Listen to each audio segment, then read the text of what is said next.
Hello and welcome to this episode of Read Play Game, the podcast where we look at tabletop role-playing games from every side of the table.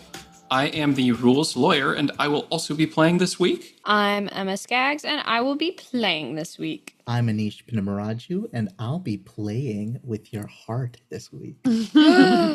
I'm Tori, and I'll be playing this week and finally get to go last because our dear friend Mikey couldn't join us for this session.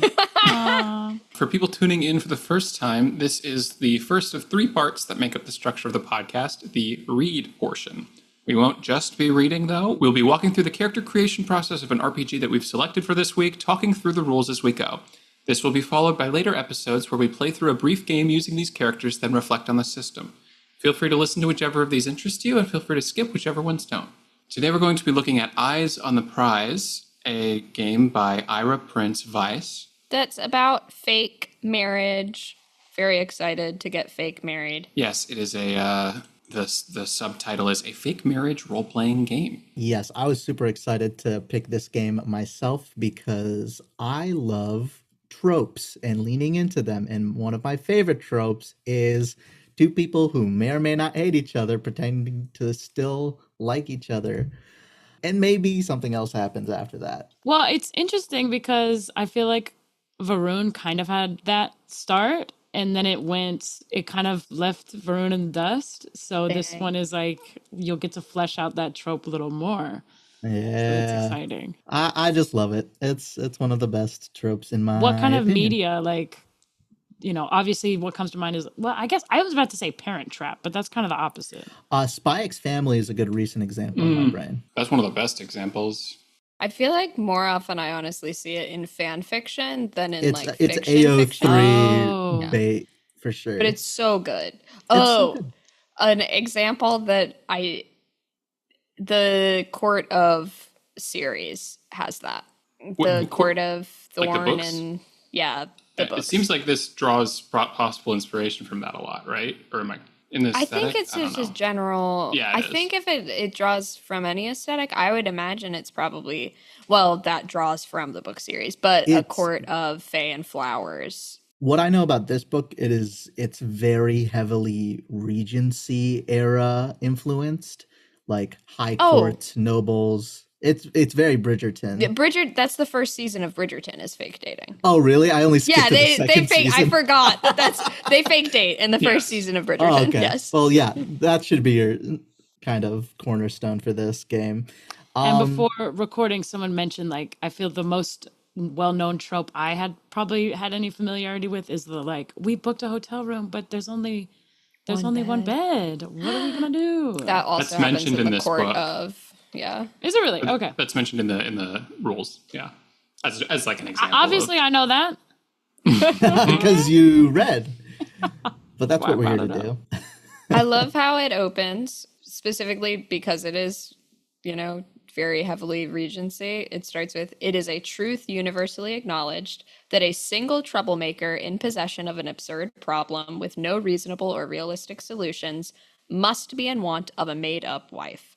Which, for all of our readers at home, you're knowing that reference immediately. That's a version of the opening line to Pride and Prejudice. Yes, of Yes, course. we all know. We all knew that. It's a truth universally acknowledged that I don't have it perfectly, but it's like a man in good standing must be in want of a wife. Gotcha. I had a tweet that did not do well, and I think it deserved more heat. That Pride and Prejudice has that hand flex moment, right? Yes. I had tweeted that gif, and I was like, I just handed Miss Ma'am she a tip. And I got that's great. Thank you. I thought it was a good use of it. But Everybody, Replay Game Nation, please go retweet that tweet right now. Thank you. It could still blow up. We can hit the Trump There store is still time. again. Great. Some other fun tidbits about this game. This is Ira's first ever designed TTRPG. I believe, there's a credits at the bottom to the playtesters that played the game, and all of their characters are featured as art throughout the book. So, fun little Easter egg. Also, so cool. Ira also did the illustrations. Oh, we love that. Which is Multi-hyphenate. awesome. That's cool. It can Credit to draw. fonts used. That's new to me. I haven't seen that. to fonts. With like some fonts you have to pay for and stuff. And you would credit a free font? If an artist was making a font and made it available online for free, I might, but not like Times New Roman. Times New Roman. It's also helpful for people who want to hack a So TTRPG true. and want to copy the style. Well, shout out. Thanks, Ira. Yeah. And Allegria Sans SC regular. Another thing that I really like from that first page that Emma read the quote from is the end of that little introduction section where it says, I was going to say, we should probably read that whole section. oh, for real? Sure. Yeah, why not? Yeah. Let's popcorn it. Okay. I read the first section, so then we'll do paragraphs.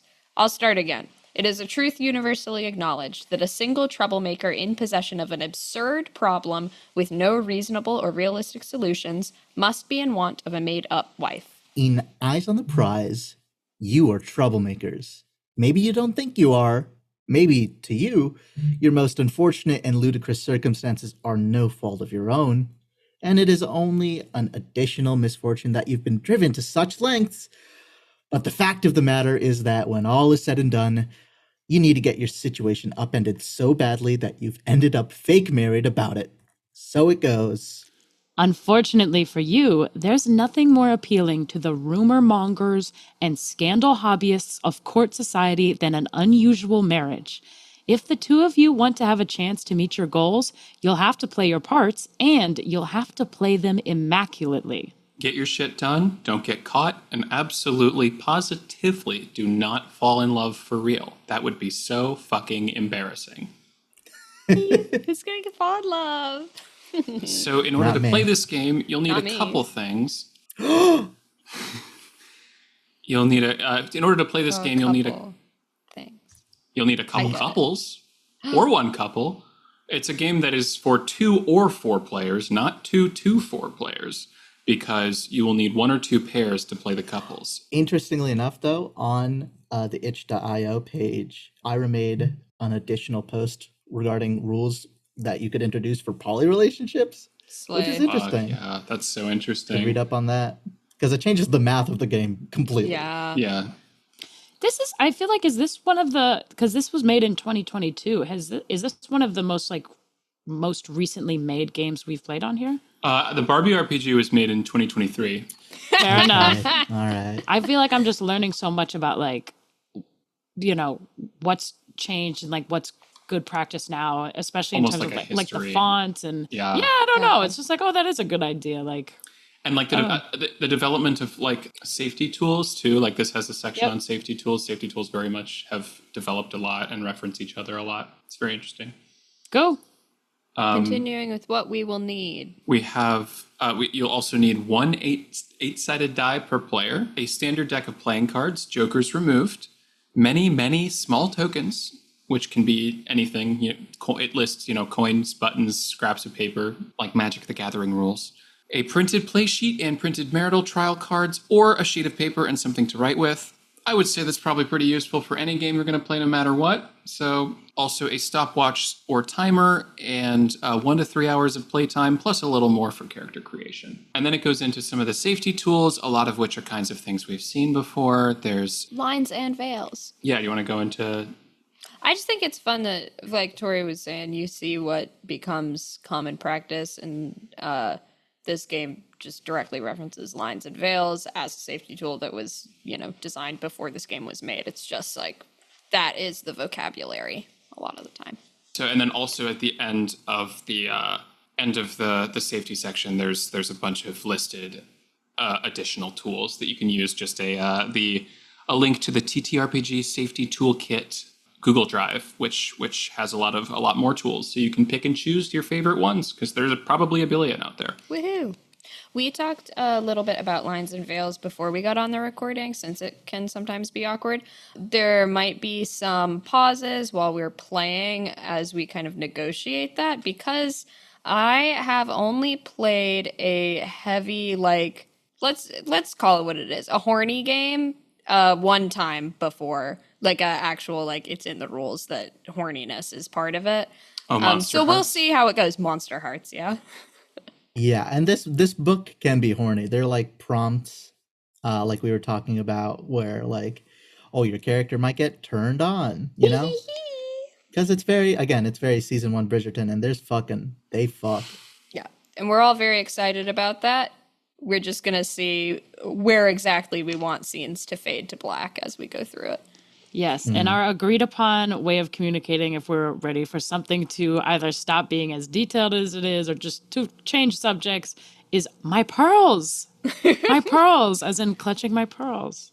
Yes. And okay, so did you play Monster Hearts in person? Yes. This was the very, very famous That Won't Be a Problem. You know about that story? Yeah. What can you tell us on air?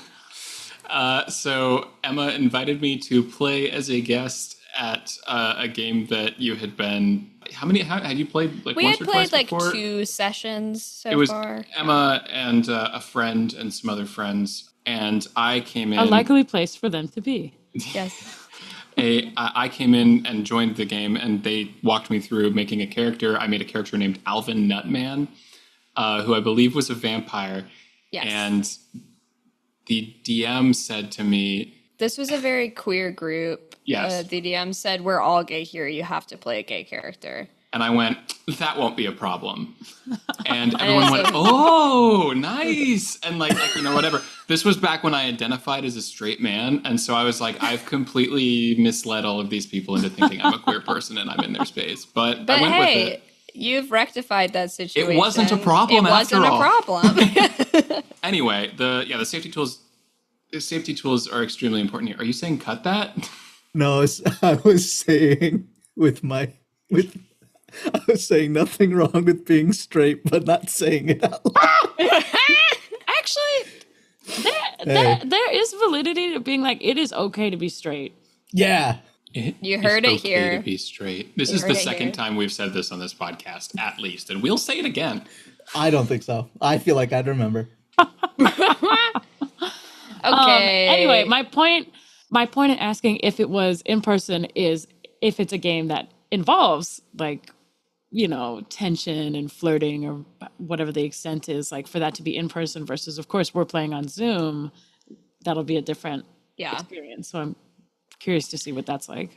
And to be fair, when I played in person, like that time, most of it was with NPCs. There wasn't a ton of like player character. Yeah. But I recently had my first I had to flirt with a player character as the DM for the first time. My little heart was racing. This power I was imbalance. like, I didn't know that this happens like this. Was that with them fun? Yeah. Fun was trying to pickpocket. They pickpocket each other. They're 2 rogues and they Aww. and she failed the check, and so he grabbed her hand and was like, if you wanted to touch me, you could have just said so, type of thing. And I was like, I need to stop. My heart rate is too high. And it's my character's cousin, so I'm always like, Okay, character creation. Very excited. Yeah. yeah. I like you have to have a reason why you would be joining a fake marriage, which gives a lot of fun fodder for character creation. Like, you are definitely part of court life. I think you don't have to be, but that's the setting is court life. And there are many reasons you may be here, whether they were born into it, snuck their way in, arrived for diplomatic duties, etc. But now that they're here, they need to successfully navigate it to reach their goal. So I we'll be going to balls, we'll be going to parties, we'll be going to that kind of thing. And I'm really excited to see who is established in court and who's more of an upstart. I have a very strong idea for what my character will be. I'll say it. I'm excited. And we have to be split into 2 teams. Since there are 4 of us, there will be 2 couples. Have we said who will be the couples yet? Not to our listeners. Delightful. I'm Emma, and my fake spouse for this game will be Tori, my Yay. spouse. my spouse. My spouse. Which leaves us. Don't be too excited. Leaves us. Anyway, Each player should create a character, give them an appearance, and decide how they're addressed, name, pronouns, titles if they have any, describe their personalities to each other, and choose a reason why they're currently unhappy, dissatisfied, or yearning. Decide on a brief background and any other details you feel you need to flesh them out. And then once you have individual characters and a basic idea of them, you get to figure out like why you're working together. I'm happy to share my character. Please. Hello, my name is Duke Fitzwilliam Crumpet, no relation. My pronouns are he, him. And the situation with Duke Fitzwilliam Crumpet, no relation again, is that he was, until very recently, betrothed to a totally suitable, totally reasonable partner that, would have made a fine match and would have, continued the line totally fine. And then, of course, right before the wedding, this betrothed absconded. So to save face, there's this one, like not a want to show. I don't think he was particularly fond of this person. Just like it was a good match, and they left. So you have to prove that you can find another one just as quick. Well, hello, darling. Oh, yes. Oh, I didn't say what he looked like. He's a very handsome but quite severe-looking man. Like Snape or like... yes, but like less greasy. Dr. House. Ooh, clean-shaven Dr. House, like dark hair, brushed back, probably like a slightly longer hair, but very neat, wearing like dark clothing, clean-shaven, strong features, like deep-set dark eyes, a heavy brow situation. Love it. Okay. And today I'll be bringing out Farah Scathorn. And we're going to drop a they-them character for this one. Okay. Formerly known as Farah Merite, was married to Salazar Merite. And Farah is a competitive chess player, which I actually I watched a video on the history of chess. And it was talking about how like in the medieval era, like it almost was more of a theatrical thing where you're doing these like daring moves, and that's like part of it. It was expression. Like it was like a form of self-expression, was like how you play chess and like your strategy and whatever. Which actually, did y'all know that there's a computer that consistently beats humans at chess? I mean, and this has been around for like the 80s. Like I had no idea that was a thing, but like we straight up cannot beat a computer at chess. Anyway, so being that chess are like these, this kind of theatrical expression, Farah is a competitor and met Salazar through travel, and both of them, I think, were attracted to the other's wild and, free spirit. And as soon as they married, there was a lot of resentment. And I think I'm picturing Farah comes from a noble family, and possibly religion is like, I don't know what exactly world we're trying to create, but like if it's like, I picture the medieval times as like the church is like heavily involved. And they were pretty suspicious of games, which it's like, dweebs? Like, what do you mean you're suspicious of games? Anyway, so we divorced, very scandalous, and I was kind of disowned by my family. And chess is not a necessarily profitable career, even though that's what I'm good at and renowned for. So I need to get in my family's good graces, and I need to get back into that inheritance and allowance. Yes. And so I am not only faking a marriage, but coming back into the church and like faking newfound faith. Incredible. And you can picture Captain Amelia from Treasure Planet. Okay. How exciting. I said it first. No one else can have it. I wrote that down on my character sheet as well. See, I knew somebody Cross wrote it off. Oh. Cross it off. I'm just kidding. It's so lovely that both of you have incredibly fleshed out character concepts. Let me approach this character creation process from a different point of view. You could also come into this game with literally nothing. Yay! And my intention is to create a character that might be in sync with my partners. And the section after character creation is talking about the partnership in those dynamics, but I'm playing fast and loose with this. If you have a concept, Jess. I have a bit of a concept. It's I honestly probably don't have. I probably have a similar amount of preparation to you, which is probably either good or bad. That we're I don't have as extensive of a backstory. I do just have a vibe, which in my eyes, the character is Viscount Violet Crowblossom, and sort of the vibe of this character is just like dark black and red dresses or whatever. Goth. Very goth, very, sort of. I mean, the vibe of the look that I currently have, but sort of. Tori, hit the daring today. You do it really Daring well. today, aren't we? I ain't played a character like this before. This is just you IRL. Well, I you're wish like, well, this was technically, Promise in the Heart hasn't been released yet, so I can still be my goth. Like, Listen, I'm evil Jessica for today, so Of course. we have I we have a see. guest Evil player. Jess. I understand. Everybody welcome Evil Jessica to the podcast. Thank you. Actually, I think evil Jessica did already play on an episode. Anyway. need to see Dream On between Jessica and Evil Jessica. I don't have as much of. Do you wanna? We could do. You're supposed to once you have both once you have characters, you work together to build a partnership. Maybe we would go question by question, and like each player builds it out. I also have a character concept that might be more fleshed out then. Yay! Besides, if that'll help.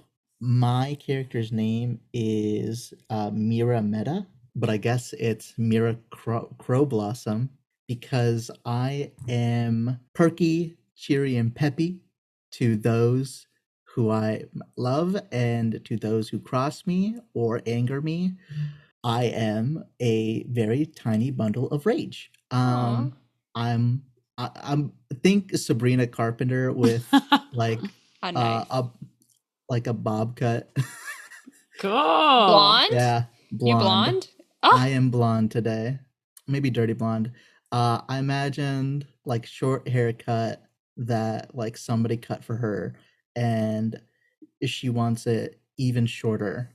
So she just kind of ties it up in the back, kind of like a little bun that's barely anything. I have in my head, I have an idea for the at the very least the reason that I'm in the marriage. I think that I felt the need to get married because I wanted to be just extremely hyper goth with my aesthetic, etc., etc.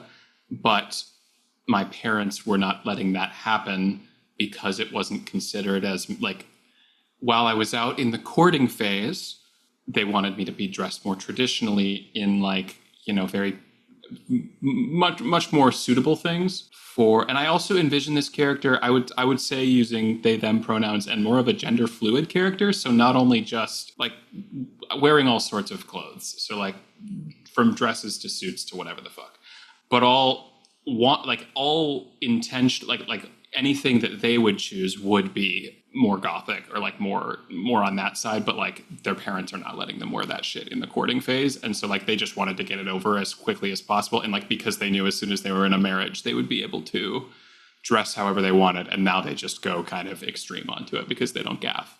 Does that make sense?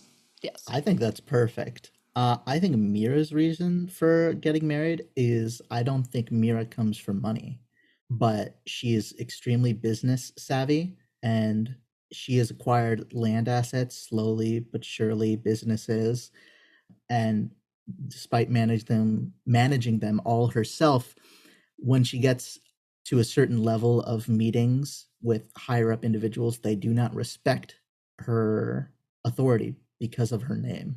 And so she is doing this only out of obligation to get in the rooms where there are richer people, to get in the rooms with a name that means something to them. And I think over the years she's become less and less joyful and more kind of stoic, jaded, especially at high society.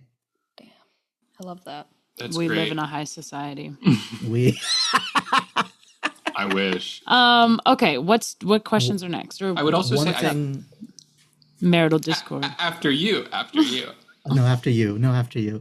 I'll go, I guess. Yeah, I had a question because I'm just trying to write everybody's kind of pitches down. Could we go in a circle and kind of give that one sentence pitch to the character? The examples they give, I think, if I'm trying to replicate it, would be Mirameta, a bubbly businesswoman turned sour, looking to climb the ranks of the upper echelon of high society business. Cool. I'm a practical, grounded, but scorned gentleman looking to rebuild my reputation in society. Farrah Scothorn, a desperate, formerly noble, ferocious chess player who is willing to swallow their impulses in order to secure stability. I have an apathetic, adrift sewing expert hoping to express themselves and spend all their time crafting new outfits. Rad. Okay. I think now we're going to work together to build the partnership, each of us. Y'all want to go back and forth on each question? I think that could be fun. Cute. The first question is, what does your character bring strategically to the fake marriage, and why do they need the other person? I figure I am a duke, so that must be great for you since you're looking to rise back into society. Yes. And I bring some notoriety, probably. I feel chess would be something that's attended by some nobility. So I have name recognition and like maybe some admiration as like Yes. I like the idea too that you said that you were like kind of wild and dramatic Yes. moves and Dramatic. traveling and perhaps my betrothed left me for like an actor or so, like a fucking like some kind of drama, and I'm like, I can be fun. Like, I'm actually very alluring and fun. So Love it. That would make sense why I would go for you specifically. And I think your stoic nature, I maybe equate with like piousness. And so it's like, okay, this will help my family see that I'm like dedicated and devoted to somebody who can live a traditional life that adheres to the teachings that they. Certainly. Yes. And now us. What makes this partnership work? The goth, tall goth and short cottage core GF. Kind of promotion for the Wicked movie coming out. Popular. I mean, did you indicate that my family was the higher status one? If that's okay, yeah. No, yeah. I think that would be what I would bring to the relationship anyway, because I don't know that my general demeanor is going to be particularly advantageous for any match. So I think that would be the best in that I've got, in that my family has high status. And that would also make a lot of sense for me, because that's why they're trying to like make me marriageable. Yes. Is that what you get? Essentially the status of being married? Like, so people in your family stop talking about how you're unmarriageable? I get to have the independence of no longer being in the courting phase. Yeah, what's awesome about that is if people find out we're not actually married, then the stakes are, oh my God, Violet truly is unmarriageable. And then for me, it's like losing everything. Yeah. I mean, maybe I'd have to go back into the courting phase, right? Unless that would be a scandal, though. That would be really, like, that would pretty much mark us for, we wouldn't be able to get remarried, probably. Yeah. I also don't care as much about the reputation as I care about, like, my own ability to do whatever I want. So, like, aid gaff. like if I technically was unmarriageable, I would not care. But like, not being marriageable is what allows them to force me into other like ways of expressing myself. If this marriage failed, your parents would be back in control of you. I'd be back in the dating pool. Yeah. Damn. Which would be a lot more bleak, because I feel I'd be much less likely to get a match because I'd been in a marriage scandal. Yeah. The next question is, what is your plot? And this is important. This is like mechanically important. What is your plot? What are you trying to achieve? How do each of your individual desires combine to make one cohesive plan? Or why do you want the same thing? Why do you have to be fake married to pull this off? I have a pitch. Listening. Okay. In this society, at the end of each season, because it's Bridgerton, you know, and the season where everybody gets together, a select few couples are blessed by the church as like to go on and have a wonderful family, like blessed, wonderful. I want to prevent my formerly betrothed couple from getting that, or if they must get it, I also have to get it. Otherwise, it's embarrassing for me. Love that. I also would probably love that because it would really seal the deal, I think, with like my reintegration into my family. Yeah. And I feel like if you achieved it, maybe then you're like back in the inheritance situation. Yes. Love it. So our plot, you have business stuff. I have something in mind based on what y'all just said.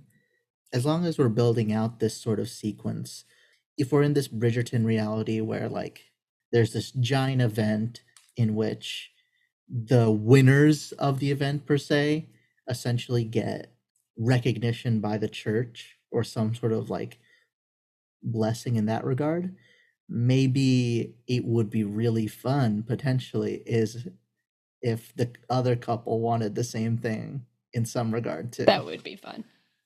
Some oppositional, maybe, It's like a maybe religious some blessing? sabotage. Well, it could be a religious blessing. It could also be like maybe there's some money involved. I don't know. Like They're favored. The church bestows, they're like, yes, we know for a fact that we're imbuing this with like, this is an example to society. Here's what you should strive for. Here's our couple of the And year. that would be great for business. that would be great for business. And is there a chance that what's your business? Okay, so I own a bunch of real estate, but my particular passion is I'm trying to acquire a bunch of different stores on one street, so I can Monopoly. make a little promenade in the center of town. So I'm kind of managing businesses. Is there a chance that I try to sell some of my clothes through you as well? I feel that could just be a fun little addition. Yeah, if we get this, essentially, we would have the leverage to finally buy out the clothing store that I've been vying for this entire time. Yeah, I think I've probably got some investment in that clothing store as well. Yeah, We're kind of just a power business couple is what we're trying to, we're on the grind. We're kind of grinding. I kind of like that. I think it ups the stakes if We're all going for it. not the clothing store, but like if we have no leverage on that right now. So this would be like the leverage. Maybe this is a suggestion only, but like maybe the sales owner there is like very like of the church, and maybe that's not exactly goth. And so maybe there are gothic churches everywhere. So Yeah. that's basically the person that we're trying to buy out is kind of hesitant in terms of selling the place because they're more conservative with their ideas and ideas about what a good dress looks like as well. Yeah, I think this is Okay, I'm volleying the thing that we're vying for is called the Divine Lovers title. I love it. Ooh, Great. love it. Write Just it so we have down. something to call it. So wait, Anish, can you summarize our plot in one sentence? Our plot in one sentence is to win the title of Divine Lovers, to Gain get leverage. the freedom, to gain the leverage we need to fill out our business dreams, our costume dreams, To advance our business, yeah. to advance our business. Yeah. You're so good with words. I definitely want the title to get access to my inheritance and also to my reputation, because I feel this scandalous divorce maybe is the first thing people think of when they hear my name instead of my like chess prowess. And so I want to marry somebody who's like straight and what do you say? On the On the straight and straight narrow. and narrow. Yes. Which can just kind of like legitimize my like status, and then people can focus on me as a chess player. Yes. And then you, in addition to that, to spite or prove Yes. your I want to win ex- to rebuild my reputation and to stick it to my betrothed who ran off, who Love didn't it. know what a good deal they were missing. So we both have reputation. That would be in one word. Yes. Yes, love it. Shout Okay. out to the Shrek sequence. Yes. Next question. And I think we've kind of touched upon this, but good to solidify. What is your place in this society? What about your partner? Do you want to be able to continue holding that position after all this, or will this ruse be a turning point for you? I'm definitely trying to reclaim position, trying to get back to. Same. And I would say between us, you probably are of higher status. Yes, I am a duke. Do you have a job, like I guess landlording or? I think dukes just are landlords, literally. I'm gonna say my family is somehow affiliated with the church, but not quite like the heads of the heads, but maybe like a council who advises the head or something like that. So the income are coming from there. Love it. We've established that I'm higher status, and I don't really care about that status. However, like in the context of it, but like it's nice to have money. The money can pay for resources to continue my crafts. So This is something else I wanted to talk about. Does your family give you money freely, or is it a sort of situation where they're not, and I have to give you money because I'm a rich businesswoman? Am I your sugar mama? I think that I have already been doing all of this stuff Cool. for like most of my life. Cool. So it's not like I'm getting a different amount of money. Plus, like, We're both on our business grind. yeah. Yeah. Like, I feel like is your money more earned than it is like inherited? Yes, I think all of it is earned. Yeah. So Yeah, like, I think I came from nothing. I don't know if I even realize you have that much money. I think I'm just kind of like, I don't think I really see money as a thing. I think I just kind of Oh, have that's always interesting. been given money, and I've always been funded. So like, hypothetically, you could be giving me money. I just would have no idea. I don't even touch money. I just kind of go into the store and I'm like, I would like all of the black stuff, and I'm gone. Like, I just give me all of your black lace today. Thank you. You can send it to my house. Goodbye. Incredible. I think that's lovely, because why would I want to share my money? It's also interesting because, like, for you to have your own wealth, Mira, versus to have like a status, like, I feel I don't know, they're just like two different things. And I'm also thinking of that post about the Skyrim NPC, Angrenor. Once married, Angrenor will still beg for money even if he is living at your home. It's just, the title's like, never stop grinding. Yeah, I think that like in this sort of setting, there is a level to which being of that class is your job is just having money. Yeah. Yeah, I think I'm extremely invested and not rousing suspicion. The next question, and I'm very excited about this question. What are you planning to do about the marriage once you've gotten what you need out of it? Does your partner know? Have you even talked about it? I think I am so desperate that I'm willing to say whatever it is you are saying. Like, yes, of course. Like, we can be in a very, And I think I'm in it for the long haul. yes, we'll have a very, what do you say, cordial partnership. Cordial and, partnership. You will shared have your responsibilities. space. I will have mine. There's no need for you to want for, status or such when I am around. And of course, I need time to get my affairs in order. But in the back of my mind, I'm kind of, it's funny because you were kind of scorned and wanted that love and marriage, and I'm kind of scorned and kind of don't want that again. Like, the way that we kind of became, we no longer felt like partners, but instead like obligations. And like, I felt like I was nagging, and you know what I mean? It was like, as soon as we had all these responsibilities, the thing that made us really attracted to each other, our independence, felt like somehow it was compromised. So I'm saying whatever it is you want to hear, but once I get that inheritance, I don't think I would divorce because that has definitely messed me up, but You're gonna kill me. no. If that's what you want to do, I'd be down for that being like, I don't know about it. Interesting. Is that an option in this game? Is that a mechanic? Like poison? No, but it can Alright. be part of There your are like thing. explosive ends, and hypothetically, Yeah. maybe you could. It could be like a boiling murder points. attempt.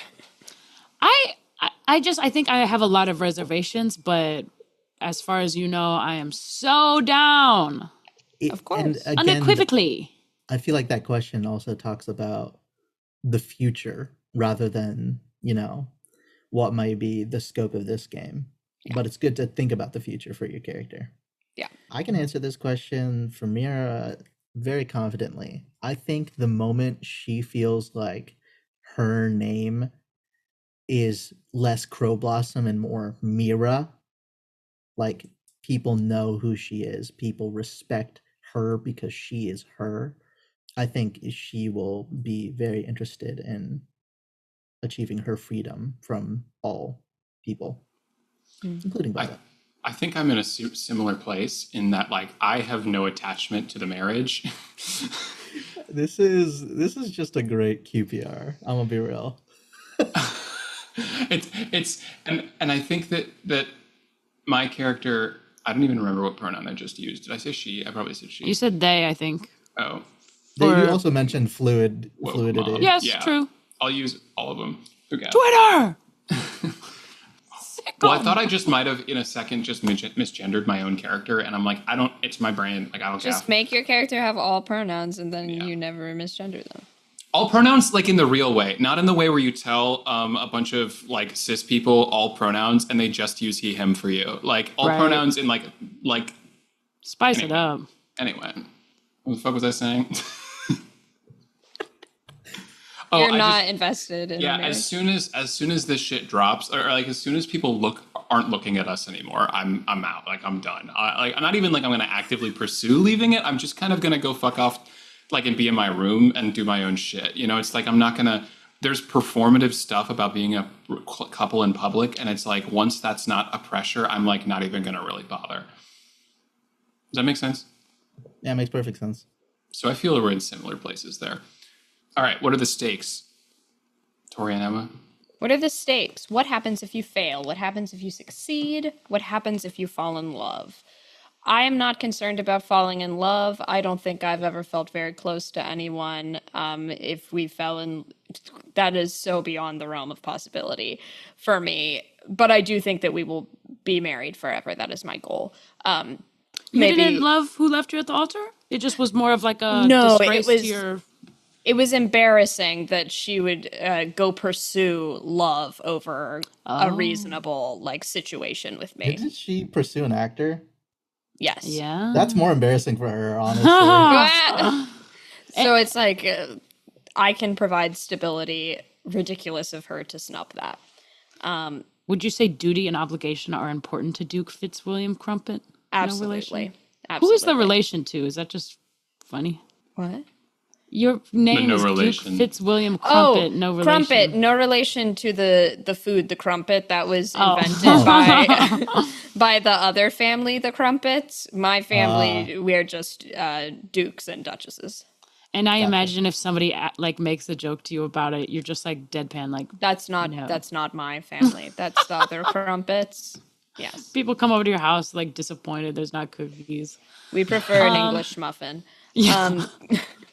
But the stakes for me are very high in terms of if we do not get the title of divine lovers.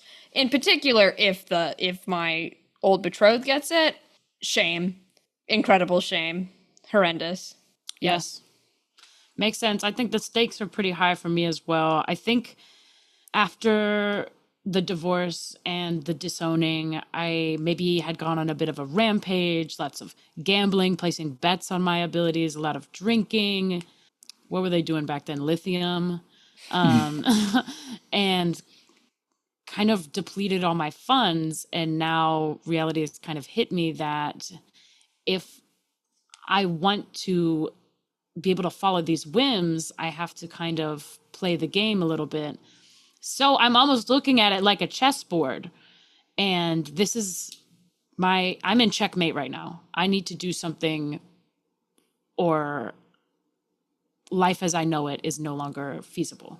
So I'm kind of at rock bottom, and I need this to happen. Otherwise, it's like I'm going to throw myself into the sea. Yeah. I have written, if it fails, I will be a caged bird. Okay. And probably be in the courting phase forever. And wearing a dumb bow or whatever it is you don't Wearing like wearing. some dumb, ugly shit. Yeah. Yes. I think for me it's very similar. If we fail, if people discover this, I think I'm not going to get married to anybody really else in a convenient situation like this. I don't think I'll ever be able to get my ticket back into high society. And if it succeeds, we could become a powerful business duo, or I could just succeed in my dream growing up, which is just being at the top. And if we fall in love,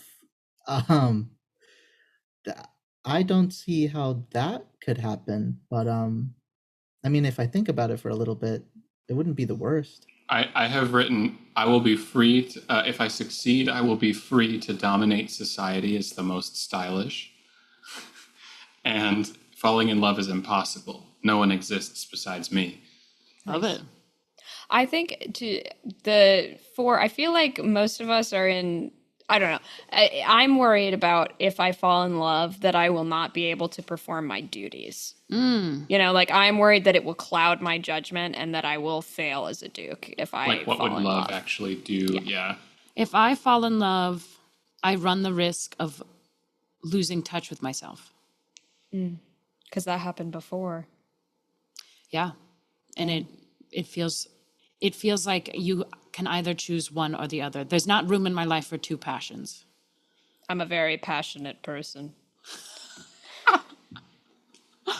If I fall in love, I feel there will be a clash of my vision for the world, if that makes sense. Like, I feel like I've got sort of a filter over the way I see the world where it's all like sort of dark, and I have that aesthetic in mind, and I don't think there's a single other person's aesthetic that couldn't clash. So like, if I were to fall in love, it would shake the entire foundation of my outlook. Distance, yeah. There's not room for that. That's funny. Can't fall in love because it doesn't match my outfit. I'd have to find someone who matched. That's Real. funny. Well, hold on. Did Mira? Did you have a end of that sentence? Yeah, I think it's just the stakes. The falling in love means kind of being tethered to somebody, and that's not independence, right? And you worked hard for your independence. I worked hard, and I'm not going to allow anybody else to tell me what to do. Now we get to build falsehoods of the marriage, which is the story that we tell other people. And what I love about this is you're not supposed to take notes about it. It says, do not make notes on the character sheet of anything that is untrue. These details will have to be remembered to the best of your ability as you roleplay the ways your couple navigates the suspicion that always threatens their plans. If something is forgotten or fumbled, you'll simply have to change or add to the lies. I love it. Okay, and I'm just going to say the three all at once, and then we can go back and forth. It's how did you meet? How/why did you fall in love? And what are your shared plans for the future? Love it. Do we also talk about what actually happened, or is that... I think that we can talk about what actually happened here with the, like, because I feel like the how did you meet, it would have to be a plausible lie. So maybe we were in the same city, and then we just add to it. Like, maybe I was watching one of your chess matches, and I was immediately struck. It was love at first sight. Well, for our lie, I actually would prefer that I was repentant for my life of sin, and I was at the church begging for forgiveness, and I hear a voice in my head that says, turn around, and there you are, and I ran to your arms. That's And it incredible. That's I saw you and it was love at first sight. So what we actually did was I was watching a chess match and you were like drunk or something. And I was like, incredible. Someone who needs stability. And I would say that, like, again, part of why I picked chess is because at that time it was like a very theatrical, dramatic event. And so maybe what some of the moves I was making was I like betrayed or sacrificed a very important piece. And it maybe like something about it reminded you of what you had just gone through. Or I don't know. Yeah. Us again for how, why? Yeah, let's just go. So we met at the church. You immediately loved me? God told me, turn around. And I saw you. And You are I not was gonna praying. I was praying, and I was praying at the time for a way out of my betrothal. I was not in love. It was your idea to leave. It was my idea to leave. I was not in love. It just so happened that we both left at the same time. So it was perfect that I met the love of my life immediately. And luckily, the betrothal just dissolved, and we were both free to marry who we truly loved. Yes. And why we fell in love.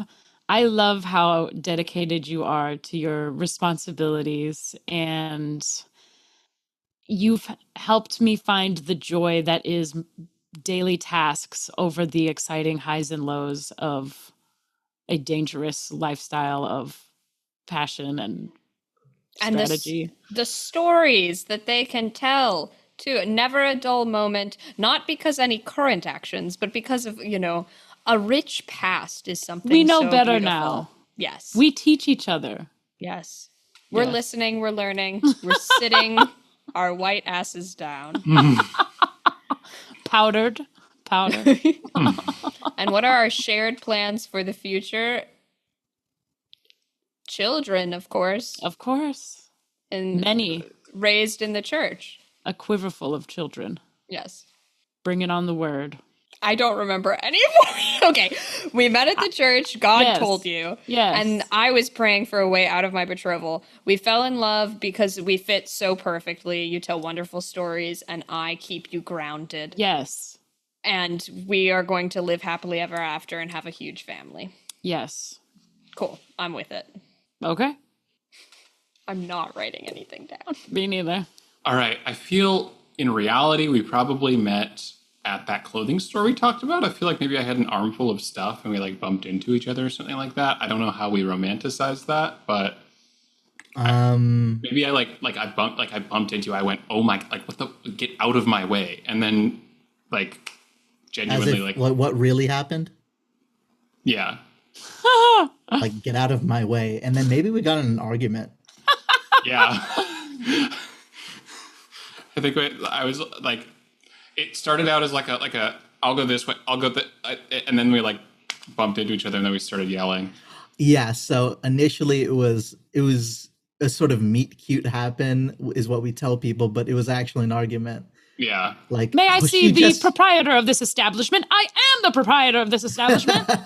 It's like maybe what we say is that I was struggling to open the door because my arms were full of all these materials, and you politely opened it for me and held your arm out.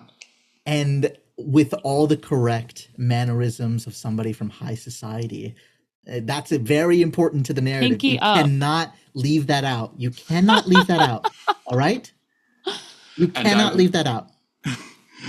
And I walked by and looked at you the whole time and registered who you were as a person and fell in love with you visually. Yes. You were beautiful. You were beautiful to me and an aesthetic I appreciated and enjoyed as a person. Well, we don't have to. They'll know you're lying if you say that. So don't. No. say that. Like they were. You didn't burn my eyes. Byron. I'll say that. You didn't burn my eyes. Well, thank you. Okay. Is that it? I think that's it. That's What how are we met. your plans for the future? Oh, we have to answer all of these. Yeah. Well, I think why we fell in love. I mean, you were just so beautiful to me. You were so beautiful. You were so kind and lovely as you left the door, and you struck up a conversation with me, and then we. I don't know how do high society people make it happen. Exchanged We went- letters? We exchanged letters. Yes, We met over the course of several weeks as we slowly went on walks, and you helped me up a couple times from a seat, and we, that doesn't the height wise doesn't make sense. It's yes, and I did it with the proper etiquette of someone from high society. You have to say that. The We- well yes, we- practiced but effortless And we, technique. Effortless Yes. technique of someone from A high society. lifetime of A lifetime of and experience. we went yes. through Yes. all the things you're supposed to do. Yes, all the things we're supposed to do, right? Exactly. Let's say that. And saw each other regularly all the time. And we before saw each got other married, regularly. And didn't just Exactly. say we have to wait a month and then we'll be married, and didn't talk to each other for all that time. Yes, exactly. And our shared plans for the future. Well, we don't have to lie about that, do we? we What? don't have to. Not Yeah. if, yeah. I mean, if we'll be they're in telling line. people that we are going to be married forever, right? Like we're going to be married, and We don't have to say that specifically. We could just say, I'm looking forward to many more years to come of happiness. our We plans do for the not future. mention kids. Our plans for the don't future have- are to encourage each other's ambitions You could Ooh, adopt. I like that. and to Children are- see through I mean, high society, I will say, would expect us to have children. I know they do, which is why we do not bring it up. But that might have to be a falsehood. If someone asks us, they're going to be like, "Are you having kids?" Well, then one kid, just one kid. They're going to be like, "You got to have 100,000 kids because it's the old times and they're going to die I know, but we just from a bee ignore it. sting." We just ignore it. We just say we are going to support each other's ambitions with all the love we have in the universe for each other. That's our plans. Because we have that love. Yes, is there. we do. It's there. All right, It is well, there. that seems good. Uh, I think that's it. Amazing. I think, yeah, that's all the. That's it well, for we the should setup. go over the rules of it, but yeah. Yes. Other than the rules, here's one thing I'll say before we fully touch on the rules. The way the game works, it's through kind of disjointed scenes that are essentially prompts from a deck of cards. Those disjointed scenes can be connected via one narrative event. They can be Like all like, at the same ball. all the same ball, or like months of time, and we can narrate what's happening in both of our respective couples' lives between them. We mentioned the divine lovers idea, Yes. which is something I'd like to stick to. Would it be more interesting to explore that in one big event, or maybe disjointed events, or disjointed events leading to one big event?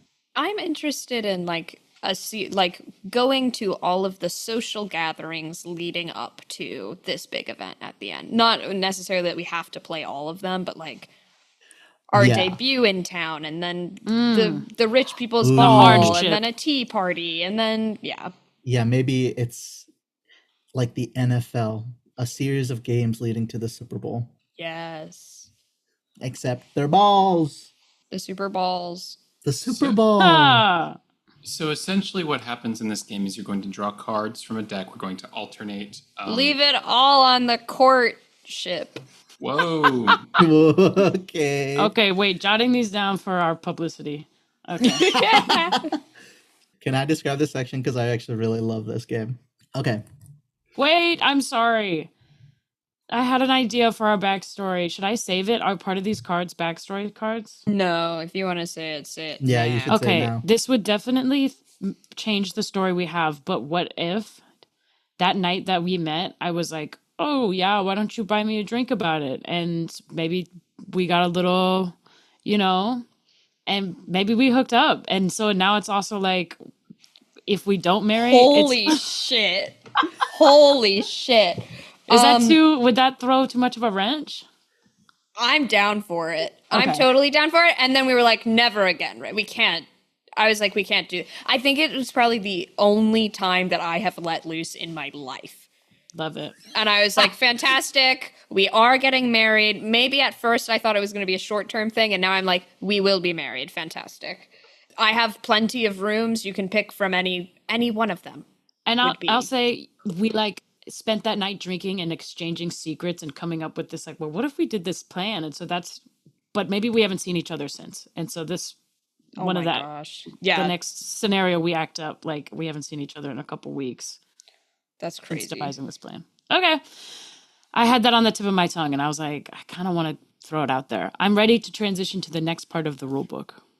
Yes. Since we haven't talked about what playing the game will actually be like, I'll break it down starting with the main kind of beating heart of the game, which is the 3 specific stats that every single couple has. Those are affection, plot, and suspicion. Affection is a measure of how attracted to your partner you actually are. And the more affection you get over time, the more tokens you put into that, the relationship itself gets more and more distracting, the boundaries get disintegrated, and eventually things and tensions romantically are very high. Plot is what we talked about in our backstory, why this relationship was formed to begin with. And that represents furthering your secret plans together, your focus on your shared goals, and the resources and opportunities you've managed to gather. Whereas suspicion as a stat is in your interactions, the degree to which others in society see through the veneer of the marriage, the amount of scrutiny and skepticism you've attracted, and the rising probability that your true goals will be discovered. Like we said kind of previously, these 3 stats will have sets of tokens that are added or subtracted from based on prompts of situations that are drawn from a deck of cards. The deck of cards, essentially 52 different scenarios, except for the fact that if you draw any face card from the deck, it leads to a kind of larger stake scenario called, I believe it's called A boiling point or a something? marital trial. A marital Marital trial, trial. yes. Yep. Basically, instead of like a 1-sentence description of a scene that can happen, it is a game that is played where you roll dice. The dice in this game that we will be using is a D8. So if we draw a card and it has a prompt that says, play a scene where you two are dancing together, add +2 affection. By the end of it, you add 2 tokens under affection and you kind of play the scene. But an important note, and something that this game is invested in, if at any point you think your character would react to a situation where you kind of fall more in love with your partner, you add a +1 affection no matter what the prompt says. Even if it's a minus affection situation, if it's a plus plot or suspicion, if they do something that makes you more attracted to them, you add an affection. Notably, this does not apply to any of the other stats. But the game is kind of invested in talking about how the more tokens you have, the more of that particular trait, whether it's affection, plot, or suspicion, the more influence that element has in your story. If you have 9 suspicion and 2 affection, the type of couple you are right now is a horribly dysfunctional couple that everybody can kind of see through. And if you manage to get 10 tokens in one of these stats, you reach what's called a boiling point, which is pretty much the way to possibly end the game. The boiling point is on page 18. Whatever's been brewing, whether it's your own plans, the rumors and speculation of high society, or your feelings for each other, it's all coming to a head and it needs to be addressed now for better or for worse. And the really cool mechanic is both of the partners, under whatever stat, has reached a boiling point, whether it's 10 affection, 10 plot, or 10 suspicion, regardless, each partner rolls a d8. With those 2 numbers, you subtract them from each other. And depending on the result, under each kind of stat, there is a list of descriptions talking about possible outcomes. And that includes if you both roll a 1, that's a doubles, which usually marks the end of a situation. Or if you roll a 1 and an 8, the biggest difference you can have between a couple. Under affection, basically, you realize how ridiculous the situation is, and you go back to playing the game. You return to Eyes on the Prize, where you remove 7 affection tokens, add 3 plot tokens, and then return to play. So each section has a unique set of descriptions based on what the two people in the couple roll. It's very comprehensive, and most likely that will be how we end the game. However, we do have 2 couples. And this game kind of mentions the fact that there's no winning. You don't win by reaching your boiling point. You just kind of reach a conclusion. Since we have 2 couples, I think the first couple to reach a boiling point, if they do kind of have an ending, what we could do is kind of narrate the other couples as well based on the stats that are there, and we could fudge it, I suppose, and also roll a boiling point as well. But I'm more interested in seeing what happens once we get there. Agreed. But yeah, there are tons and tons and tons of prompts from all the cards besides the face ones, and I'm just excited to jump into it. It's be very fun. Same. Yeah. All right. Well, is there anything else we need to cover on the rules? I don't think so. Okay. Well, in that case, thank you for listening to this episode. We're excited to jump into playing this game. So we will see you on a different side of the table.